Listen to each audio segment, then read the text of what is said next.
Hey everybody, before we get into today's episode, I wanted to apologize to the gentleman from Post-Apocalyptic Taco Truck and their viewers if you've come over from their one of their social media pages. You're about to watch one of the worst, probably I know the worst, edited episode of the show in a very long time because we tried to do an interview with Skype, and turns out all the rumors I heard about Skype sucking for video podcasters now, it's all true. They've broken all third-party software, so the license that I paid for from Evar or Evar or however you pronounce it, that's supposed to record the video, well, the audio is out of sync. So bad. This is actually, I did fix it, and this is the best I could fix it.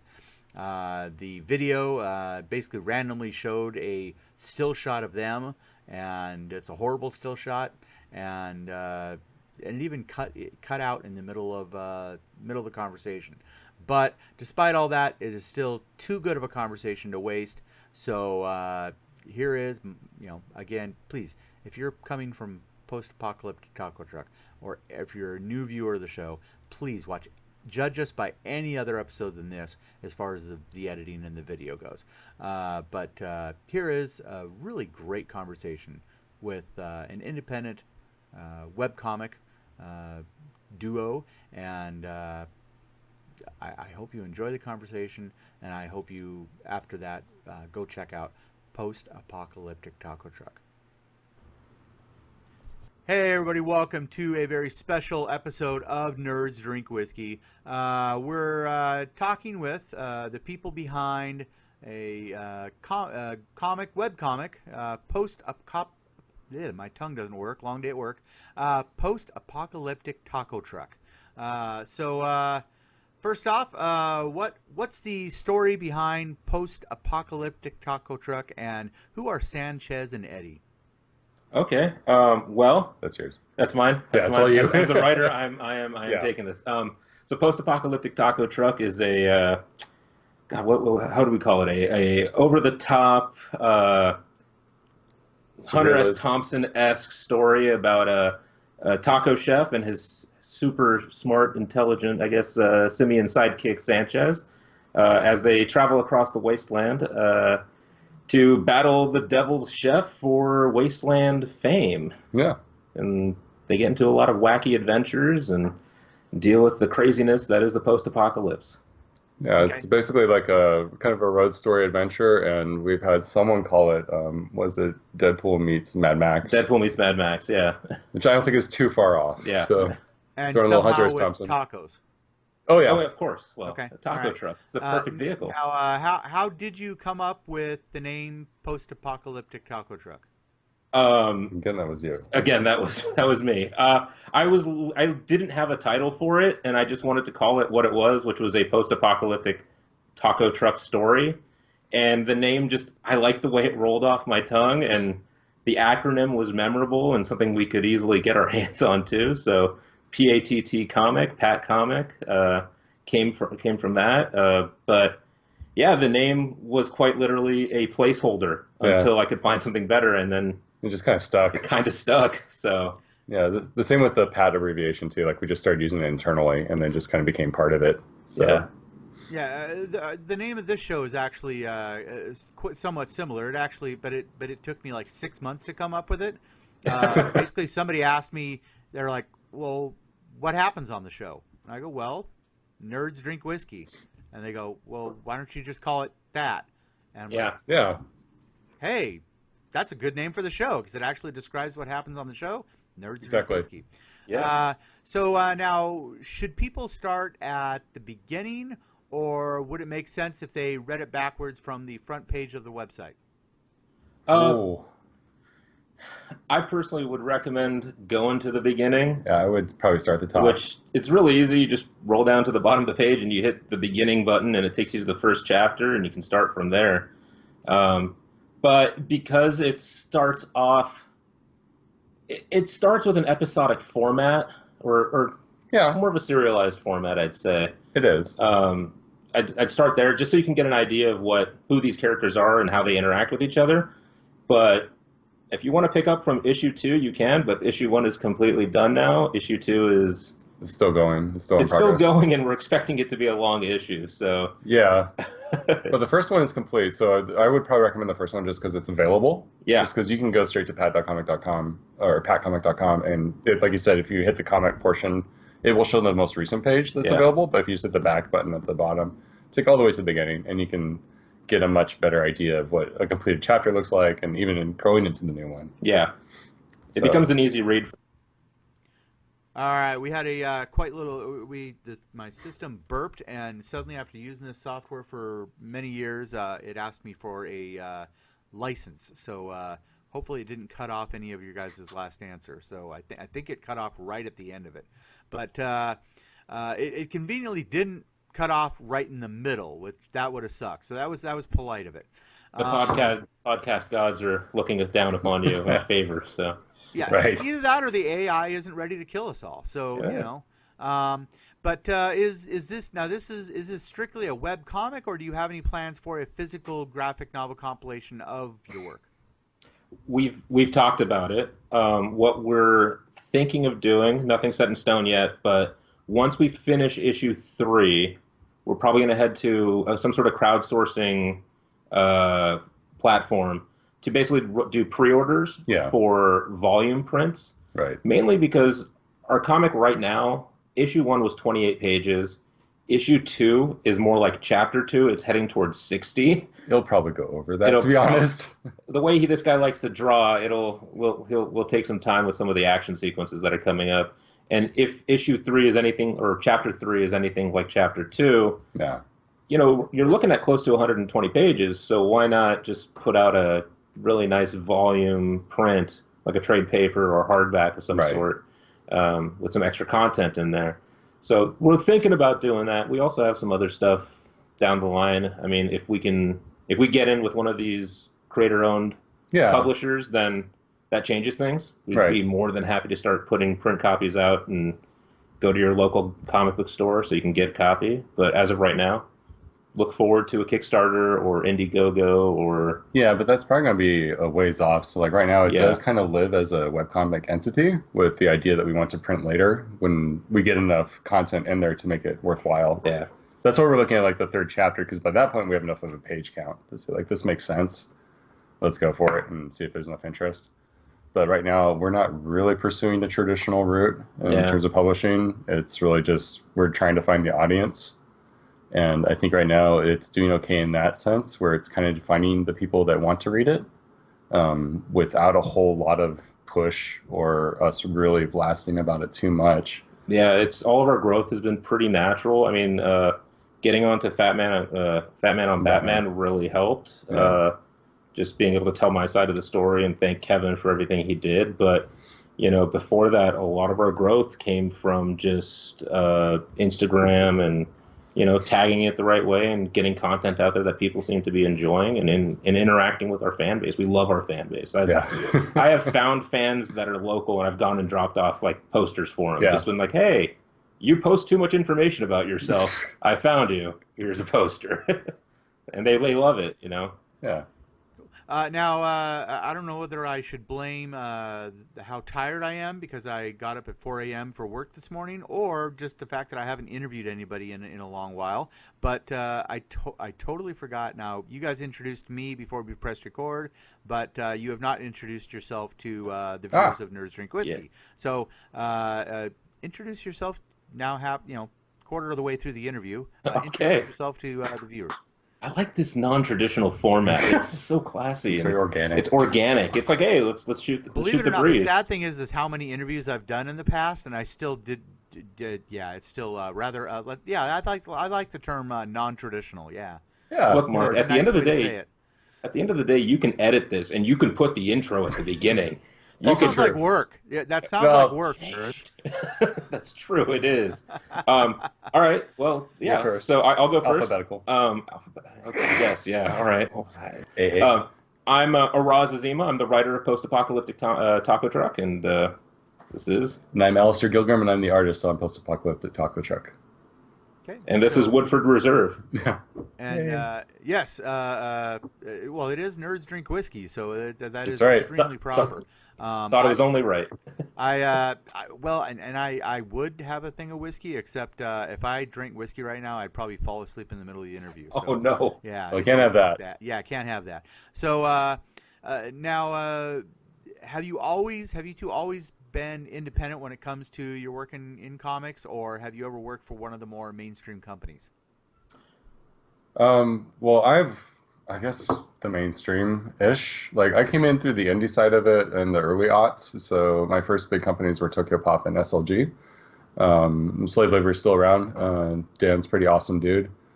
Um, so I guess I started there. I had an editor at one of the other larger companies I'm not going to mention right now. And unfortunately, the imprint that we were working towards got pulled right before anything came out.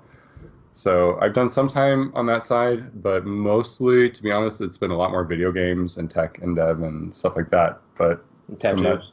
And tattoos. But I mean, as far as like comic work and like illustration, it was a lot more like doing my tours at Disney and doing marketing stuff for Ubisoft and Warner Brothers and all that crap. Okay. For me, I traditional film background. I've worked film development. I've done spec scripts for certain clientele. Always trying to move towards my own stuff, and that's what kind of led me towards this. Is like Post-Apocalyptic Taco Truck originally was going to be a short film, until this genius said it might be too expensive to hire a monkey and deck out a taco truck, and the rest is, I guess, history from there. Well, yeah, because it really came out of a production costing. Because what was it? We did the math. Was it 8 years ago? 7? It was a lot longer than The that. original, yeah. But the original, when you were talking about doing it, and it was like 9 or 10 years ago. Okay, yeah, it's been a while, and it really came down to a production cost issue. Just there's no way to do it.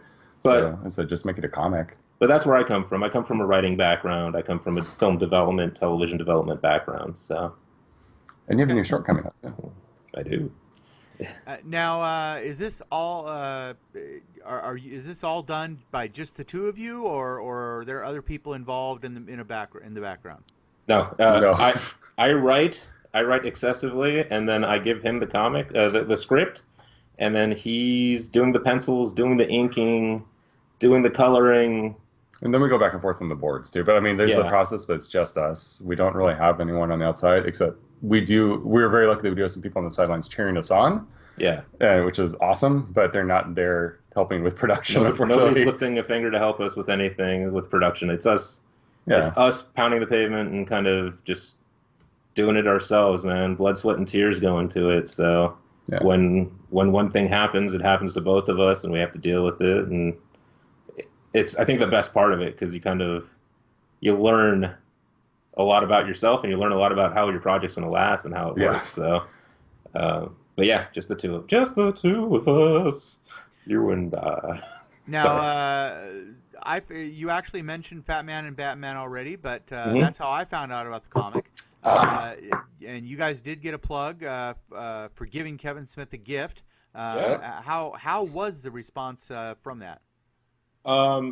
Like web traffic wise, it was great. We got a lot of people that subscribed to our Patreon to help us out, and every dollar helps us towards production, towards upkeep on our website and everything. But more or less, it's just the love that we got. Like that room after the show wrapped was just nothing but love towards the project, towards me, towards Kevin. That his fan base is, I think, very positive, and like a lot of heart. Like I'm planning on, when I can afford to go more often, I'm going to go to Scum and Villainy and just go see as many of his shows as possible and just see him there and support him, because he's an awesome guy. Like he could have very well just said, "Hey kid, F off. I don't care about you. I'm Kevin Smith. I made Mallrats." That's right. He could have totally Ralph Garman the thing. Yeah. He could have absolutely Ralphed it. I love Ralph though. I love Ralph. In all 8 impressions. He's the curmudgeon, Yeah, he's Kevin and Bean effed him. Yeah. So. Oh no, I know. I'm giving shit to the army, but I really shouldn't. Yeah. So now this is totally free for people to check out, correct? Yeah. Okay. And how many comics total are up there right now for people to binge read?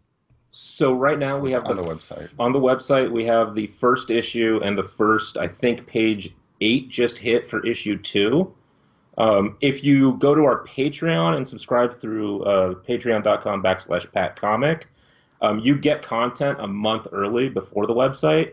And I think we're up to page 15, no, 17. We're on page 17 of issue 2 over there. So we're producing this as we're putting it out. You know, I'll get pages sometimes the day before it's supposed to go up, and I'll be posting them right before I go to bed or on the the walk to the office. So yeah, it's very much laying the tracks in front of the train as we go. But currently, there's the first full issue for sure is completely available for free on the website. Yeah, and part of chapter 2. Yep. So you have all of that for sure. And then the Patreon, you do get stuff ahead of time. And you get some behind the scenes stuff. And yeah, we've started posting some behind the scenes content, like early renditions of Eddie and Sanchez, like our development process with the character.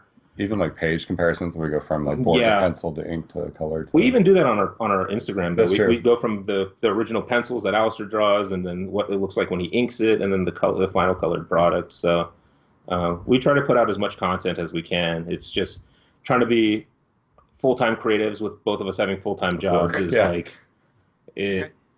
Now, how many hours a day are you able to put into the comic? It probably depends on the day, but I would say I schedule mine by days of the week because of my schedule. Yeah. So I'm a tattooist in my day job. So that means that there's certain days of the week that I'm just stuck at my shop where I really can't draw the comic or anything. So I count those as kind of like dead days. I can't do anything. So I try and make up for it in the other days. And it's anywhere between probably 6 to 10 hours, give or take, on, I'd say 3 days a week. Yeah. To try and put that together. Sometimes if I can squeeze more time, I do. But it just depends on what the workload from the other design work is. And for me, I try to, on my lunch break, I'll pencil stuff down on the phone. I have a couple of really good writing apps on my phone that I cross over to my laptop really easily when I get home. But on average, I'll put in an hour or two whenever I get home. But you're also doing the social media stuff too. Yeah, I'm also running all the social media. So it's not just the writing. I'm running all the rewards. Yeah, that's a lot. I'm kind of prepping our stuff for future plans, and so I'm lifting as much as I can. On top of that, I'm like writing a feature screenplay right now. And I have a short film that I'm an associate producer on, so I'm like juggling everything right now. But it's good to be busy. It's a lot better than not being busy. Yeah, exactly. Sometimes I have to have my wife remind me of that thing called sleep that I do in fact need. Heard of that? So yeah, I've heard of it. What is that? So how often do you update, and is there a specific day fans can always expect new stuff? Yeah, so we update on both Patreon and our website Tuesdays and Thursdays at 9 a.m. Pacific Standard Time. That's what it's been since the start. I don't know what it'll be in the future. Who knows? 8 months down the line, we might do more. Yeah, might do. It just depends on, at the end of the day, how much time we can give, how our lives are at the moment, and if someone came in and said, Roz, here's $1 million. Quit your job and start writing Pat. I'd be like, yes, sir. Yeah. And you'd have a lot more pages a lot sooner. But right now, it's very consistent. Just think of like taco specials: Taco Tuesday, Taco Thursday. That's really when it happens. All right. This is what I'm going to call the kind of the lightning round. All right. So. And some of these questions, an interview wouldn't be complete if I didn't ask a few questions that might get you into trouble. Okay. All right. So, bourbon or scotch? Scotch. Bourbon. Yes. Yeah, Okay. bourbon. And what do you look for in a fine? Fill in name your fine. answer. Fine scotch. Sweet note on at the start, smooth, a little bit smoky. Not too turpentine-y. When you're shopping and you're looking for something. When I'm looking for something. How do you pick out a new scotch that's going to be good and worth your cash? It's the roll of the dice. I'll be like, I've never had this. Let's buy it and try it. And there have been a handful of scotches that have ended up probably hiding somewhere that I just don't want to drink again. Just never finished. Yeah, just never finished. Just like, you hurt me so much. But that and like, the liquor score that they get, like the 98% and stuff like that. I always look for like high-scoring ones that critics are like, it's amazing. It tastes like it was poured down the bosom of an elf into a cask and aged for a millennia. Just something that sounds awesome. Did you hear about the scotch that Balvenie is going to be releasing? They're going to be selling a scotch that's going to be 50 years old. Is it just like they've been like they found it? It's just been buried under. It is blended, but is blended from basically whiskey, scotch that has sat in the casks for 50 years. Oh, crazy! Yeah. Trust me, I'm pretty sure nobody on either side of this interview could afford it. No. I smell a heist. Yeah, yes, Mark, you're the getaway driver. All right. This is gonna be better than Canadian maple syrup. Bourbon. How do you pick a fine bourbon? I am terrible at that stuff because, to be honest, when I was a heavy drinker, I was much more of a rum drinker. But in comics, and especially for artists, there was a big thing about bourbon for a long time. So it was mostly I would go off recommendations. Yeah. So like if I was out with other artists and they were drinking it, I'd kind of just try and cozy up to them and build off their expertise. Like, hey, what's that? Can I get one? And then just order whatever they're doing. Yeah, like Woodford is like my favorite right now for bourbon. It's what I have on hand, and I couldn't find actually a larger bottle of it, so I had to go buy the baby bottles. Yeah. Which make me feel like a giant. But they work well. They're delicious. Yeah. But a lot of my recommendations also come from, I have a friend who he runs Whiskey Fridays, and I'll go over there and he's like, try this, and I'm like, this is delicious. And if I remember to take a photo of it, I'll try to buy it the next time. So. Yeah, mine is mostly like whatever puts in front of me and doesn't taste like turpentine. If it tastes like a good brown liquor, then it's usually fine. And like it can be warm, it can be all those other things as long as it's not like methanol. Yeah. Okay, now here are the next several are the extremely controversial questions. Okay. Marvel or DC? So this is gonna be hardest for you. DC because of the DC Comics. Yes. Movies, I'll wait till I see Shazam and Aquaman. But DC Comics, I really like how human a lot of their characters are. I like their characters when they're not in costume, when they're dealing with personal issues. Like Hush is probably one of my favorite comic arcs for Batman. Why? Because it's literally him dealing with the fact that his best friend has become a nemesis and everyone is out to get him. Like, how awesome is that? I've had friends that have turned on me. I just wish I had a utility belt to kick their ass with. Let's see. What about you? God. I'm going to be terrible for this one because I'm not really an American comics guy. I never was. Oh, you didn't give an answer other than Marvel or DC. Throw that out the door. If I had known that was the answer.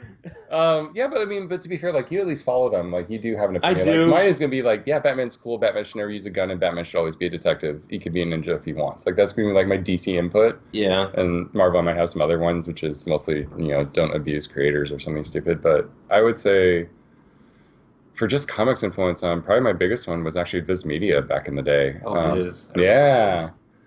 Which is, I think, an offshoot of Katakawa Shoten. But they had a lot of early 80s when I was coming up, a lot of the localization projects from manga when it wasn't really popular here, or it certainly was being rebranded under different labels. They weren't just saying these are from another country or another culture. But they would definitely be the biggest influence because they introduced me to a lot of my favorite titles to this day, which would still be things like Fist of the North Star was from them. Yeah. JoJo's wasn't originally from them, but now it is, and that's my all-time favorite. And they had a ton of stuff, like almost everything Yumiko Takahashi put out, which runs the gamut from like awesome, weird fantasy adventure to horror to soap opera to all sorts of stuff. So they were probably the biggest influence for me. And they also did a lot of underground stuff, like Taiyo Matsumoto's Take on Concrete. Came out through them. I remember that, yeah. Yeah, and they had a separate imprint that was supposed to be like their art house, is like their version of Vertigo. Yeah. So how about this for rambling lightning round? To me back, if I had to pick between the two, I would do DC because of the Vertigo imprint. Yeah, Vertigo imprint had like one of my favorite series of all time is Why the Last Man. Like Brian K. Vaughan has produced two of my favorite comic book franchises. Why the Last Man and Saga, which just now just went on to hiatus, but that's fine. They can come back. It's all good. So good. No, it's a good series. So yeah, I'll say Vertigo as well. Yeah, I said it we first. should. All You right. said DC. So yeah. So, Star Wars or Star Trek? Ooh, This, Star this, Wars. this might split our house. Star Wars. I'm Star Trek. That's fine. I have a lot of Alright. good memories with Star Wars. So Now, But I don't hate Star Wars at yeah, all. I love Star Trek as well. So how about classic Battlestar Galactica or the reboot where everyone is a Cylon? okay, for me, it's the reboot just because of how well it was written and how well it paralleled like U.S. politics at the time. I was just like, wow, this is really close to what's happening in the real world. And it had a lot of pretty people in it. It was full of very pretty people. I'm going to go the other way, though, for possibly a more shallow reason than the pretty people. Okay. I want the original helmets. Oh, the Cylon helmets or the Viper helmets? The Viper helmets. The Viper helmets? I want the Pharaoh helmets. Those are cool.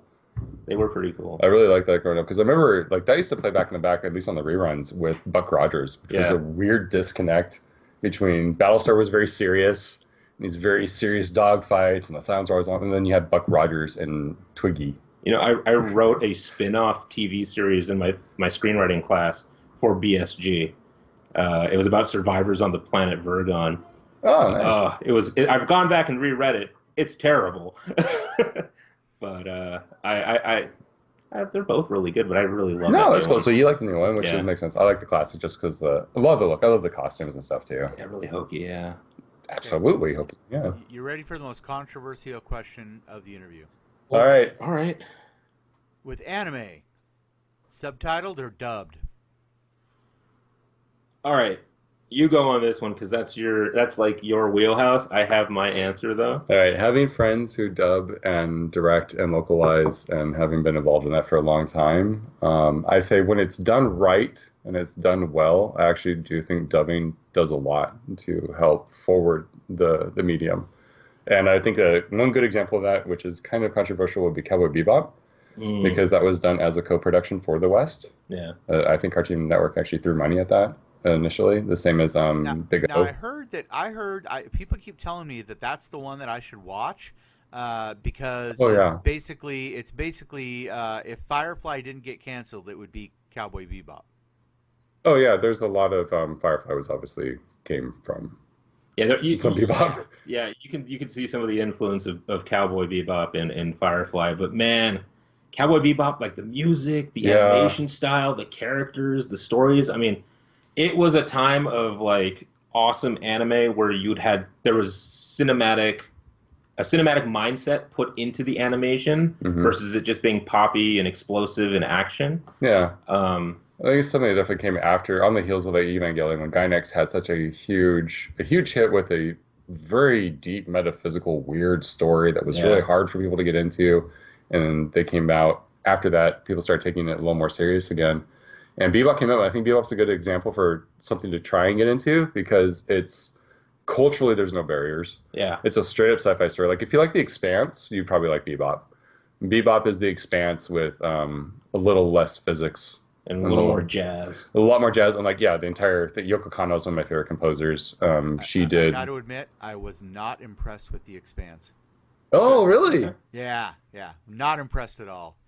I know I am the extreme minority amongst nerds on that one and geeks on that one. But I thought that it was it just dragged. It just it's very slow, and it seemed kind of unfocused at times. But I can agree with that to an extent. It is a slow burn show, and you are following basically 3 different factions. How far did you get into it? Everything but the current season. Okay. That's very far. Okay, so that is further than I would go. Like I usually do a 3 to 5 episode like testing ground, and after that I'm like, I'm over it. Yeah, I said it's a pretty fair shot. If you gave it a good stick, I respect that, man. It's not gonna stick. Yeah. Like so, I just one of you has not answered subtitled or dubbed. All right. So older anime, I prefer subtitled, but I think voice acting has got to a point where it can match, not 100%, but match close enough to provide that same emotional tone. I'm watching right now. You're watching Black Clover and some other stuff. I stopped watching Black Clover. It kind of burned me out. I don't know. Some of that stuff is just too much the same. Oh, I'm watching My Hero Academia, and I've been watching that. I've been watching that dubbed just because Vegeta is in it. Oh yeah, that's right. Vegeta, the American Vegeta voice actor. I was just like, yes, I'm down. It's a great voice actor. That's a great series too. But it for me, if it's dubbed, it's something I can second screen while I'm writing. Yeah. Because I really love listening to dialogue while I write because it helps with my feeling of tone or the beats in my own writing.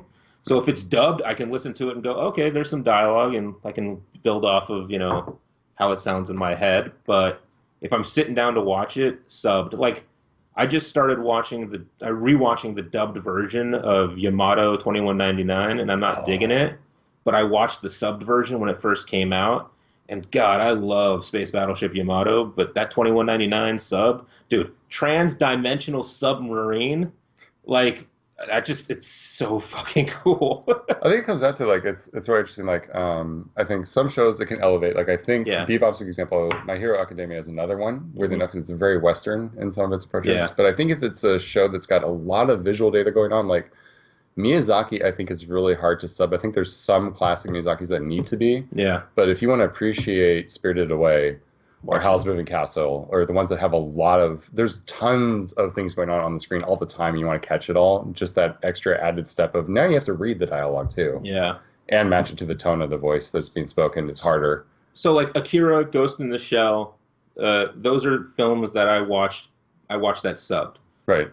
Just because of the time, and the translation is garbage, I think. Yeah. Well, Maycheck, that's back in the day. And then Miyazaki, I go both. I go back and forth on sub and dubbed. Because like Porco Rosso is my favorite Miyazaki film, and as much as I can agree or disagree with Michael Keaton being Porco's voice, I can still appreciate that film a lot easier when it's dubbed, just because I'm just taking in all the visuals. And when it's subbed, I know I'm getting a more accurate description of the dialogue. But what about you, Mark?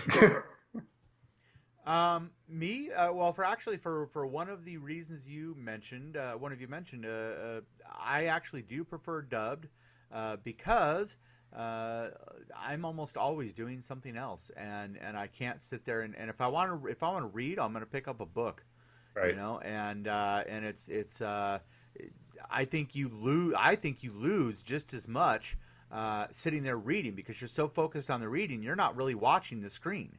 And you're basically ignoring the animation and reading this dialogue and trying to keep up the dialogue as it's going, and you're reading.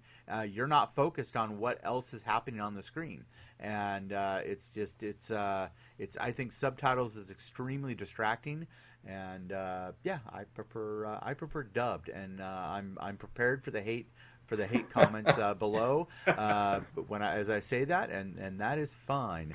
Yeah. But all right, so now this interview is gone. This is going to be one of the longest episodes we've done in a while. Ooh. But so what are the final comments, and what are anything else you want to make sure that the viewers and listeners of Nerds Drink Whiskey are aware of? Yeah. If you want to check out the comic, go to pattcomic.com. That's PATTCOMIC.com. Check it out. Give the pages a read. And if you feel so inclined and you want to help support introducing more tacos into a post-apocalyptic wasteland where there's only one pig left on the planet, and you need to make sure that we get our chicharrones and our al pastor and all the other wonderful pork-based products, you can throw $1 our way, man. $1 is like our basic starter Patreon tier, and it goes a long way. It helps us out. It helps us get to. We're going to be going to LA Comic Con, or formerly Kamikaze, in October. Mm-hmm. It's going to give us the ability to kind of get some little swag that we can hand out to people that we bump into.